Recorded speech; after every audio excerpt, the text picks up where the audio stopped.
बैसाख माह में चाहे कुछ मत करना, लेकिन ये उपाय जरूर करना दोस्तों। सूर्य की तरह भाग्य आपका चमक जाएगा। नमस्कार दोस्तों, आज हम बात करने जा रहे हैं उस शुभ मास की जिसकी महिमा स्वर्ग के देवता भी गाते हैं। जी हाँ दोस्तों, बैसाख मास आरंभ हो चुका है और यह समय है आपके जीवन में धर्म, दान और पुण्य कमाने की। यह ऐसा समय होता है जब ब्रह्मांड की सकारात्मक ऊर्जा बहुत सख्त होती है और आपके हर सत्कर्म का फल कई गुना होकर लौटता है। बैसाख का एक भी दिन ऐसा न जाए जब आप कोई पुण्य न करें। इस मास का हर क्षण बहुमूल्य है और यह अवसर है अपने जीवन में शुभ ऊर्जा के आमंत्रित करने का।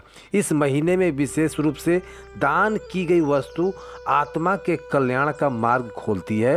हिंदू पंचांग के अनुसार हर महीने की अपनी एक अलग विशेषता होती है, लेकिन बैसाख मास को अत्यंत पुण्यकारी और शुभ माना गया है। यह मास चैत्र के बाद आता है और इस बार बैसाख मास की शुरुआत 14 अप्रैल 2025 से शुरू हुई और जिसका समापन 13 मई 2025 को हो जाएगा।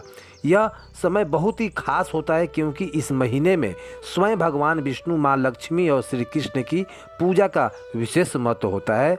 यही नहीं, इस मास में गंगा स्नान का भी विशेष महत्व है, जिससे जीवन में समस्त पापों का नाश हो जाता है। धार्मिक मान्यताओं के अनुसार बैसाख मास को माधव मास भी कहा जाता है, क्योंकि इस मास में भगवान विष्णु के कई प्रमुख अवतार जैसे कि नर नारायण, नरसिंह, परशुराम और हयग्रीव का अवतार भी इसी महीने में हुआ था।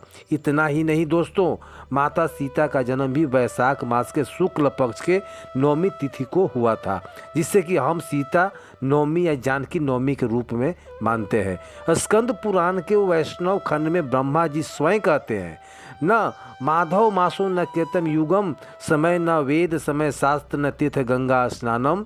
अर्थात बैसाख मास जैसा कोई दूसरा महीना नहीं है, असत्य युग जैसा कोई युग नहीं है, वेदों में जैसा वेद शास्त्र वेद और गंगा के जैसा कोई तीर्थ नहीं है। इसका अर्थ है कि यह महीना पूर्ण दान और तप का है।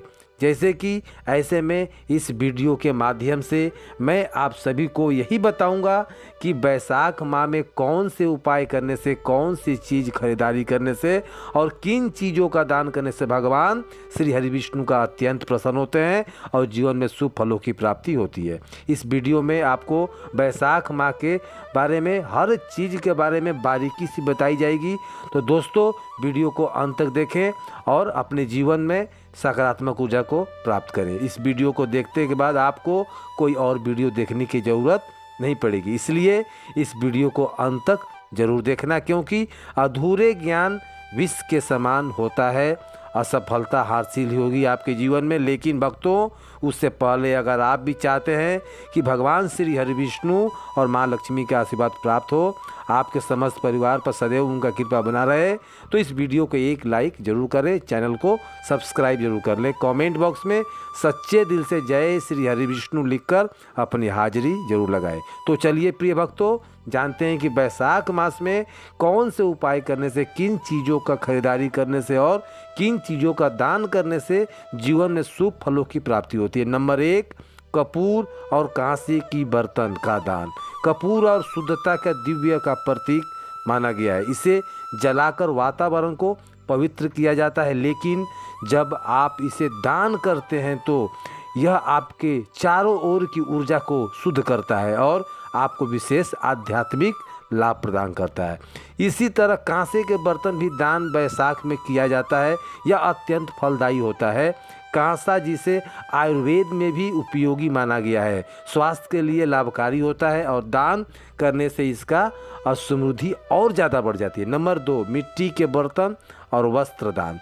मिट्टी के बर्तनों का दान न केवल प्यासों के लिए राहत का काम करता है, बल्कि यह आपको पृथ्वी तत्व से भी जुड़ाव की अनुभूति करवाता है। जो व्यक्ति इस मास में मिट्टी के बर्तन जैसे सुराही, कुल्हड़, घड़ा आदि दान करता है, वह अपने आत्मा को ठंडक और संतोष प्रदान करता है। भक्तों, वस्त्रों का दान तो इस माह में वैसे भी अत्यंत फलदायी है।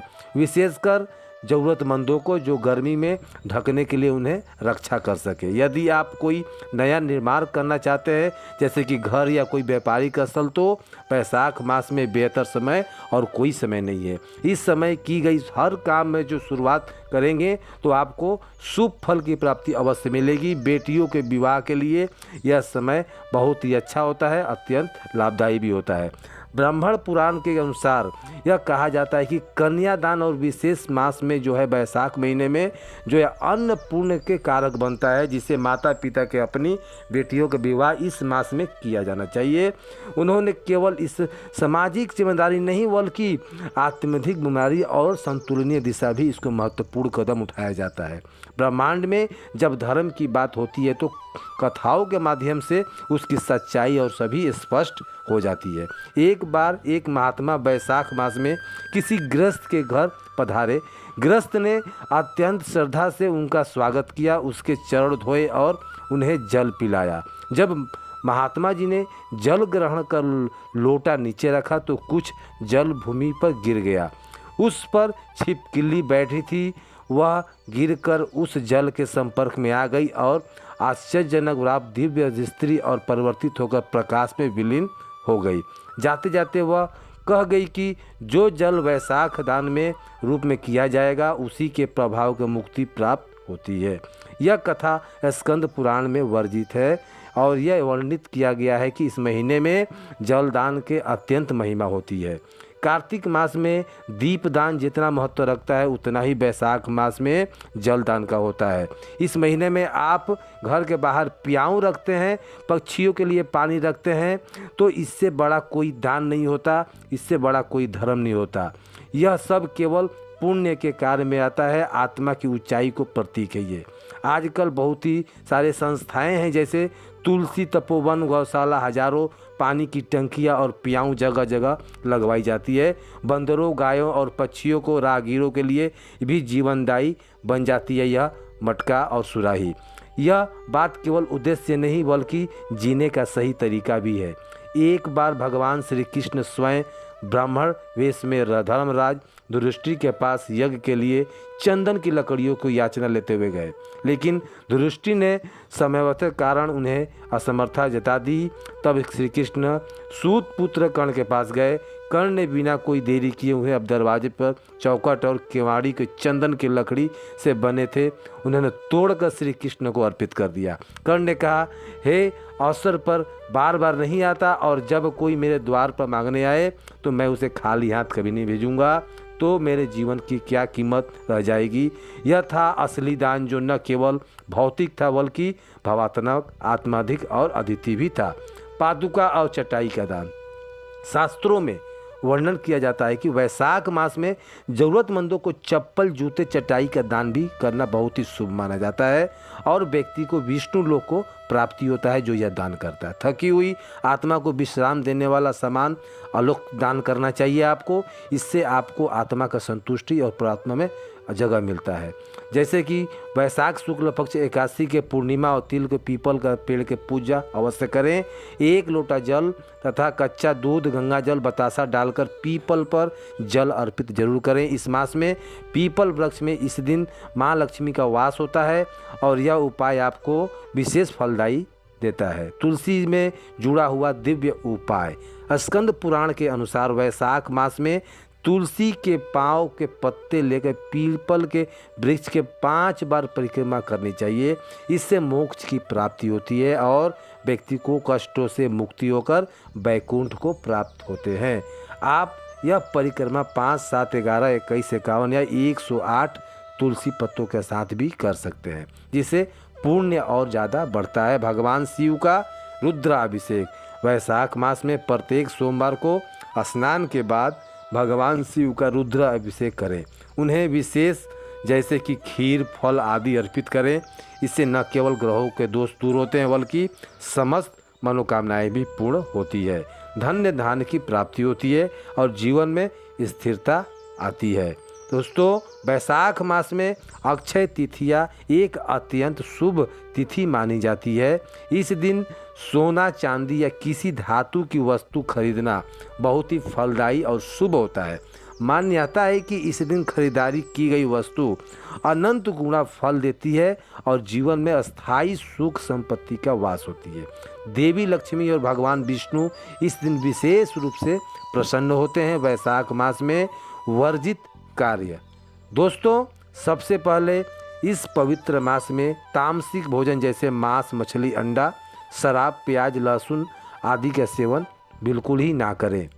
यह महीना आत्मिक और ब्रह्म ज्ञान प्राप्त करने का समय का होता है। तामसिक आहार मन को अशांत करता है और आध्यात्मिक ऊर्जा को क्षीण करता है, इसलिए सात्विक आहार को अपनाएं और इसके साथ ही किसी के प्रति गलत विचार ना रखें, किसी की निंदा ना करें, व्यर्थ विवादों में उलझे नहीं। इस मास में यह सब चीज़ वर्जित है। वैशाख का महीना मानसिक और भावात्मक स्थिति को अवसर करता है, इसलिए मन, वचन और कर्म को शुद्ध रखना आवश्यक है। पूजा के समय काले रंग के वस्त्र मत पहने। काले रंग का जो है कोई भी कपड़ा पहनने से पूजा अशुभ होता है। देवी देवताओं को यह रंग प्रिय नहीं होता, विशेष तब जब आराधना और ध्यान का समय होता है। इसके अतिरिक्त घर में गंदगी का होना नकारात्मक ऊर्जा को आकर्षित करता है।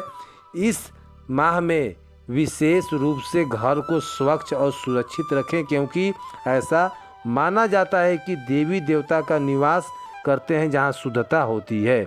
आप जो भी पुण्य और सेवा वैशाख मास में करते हैं, चाहे वह जलदान हो, अन्नदान हो, वस्त्रदान हो, सेवा वह कभी व्यर्थ नहीं जाता। यह कर्म आपके जीवन को केवल अभी नहीं अगले जन्मों तक संवारता है। इसलिए यदि आपके घर के बड़े बुजुर्ग या बच्चे भी धर्म की भावना पर रखते हैं तो उन्हें प्रोत्साहित करें, न कि रोकें। अगर आपको यह प्रेरणादायक और पूर्णमय जानकारी पसंद आई हो तो कृपया वीडियो को एक लाइक करें। कमेंट में बताएं कि आप वैशाख मास में कौन सा पुण्य काम करने जा रहे हैं और चैनल को सब्सक्राइब करना ना भूलें। दोस्तों, अगले वीडियो में फिर मिलेंगे धर्म के नाम पे कोई भी जानकारी के साथ। तब तक के लिए हमें इजाज़त दीजिए। जय श्री कृष्ण।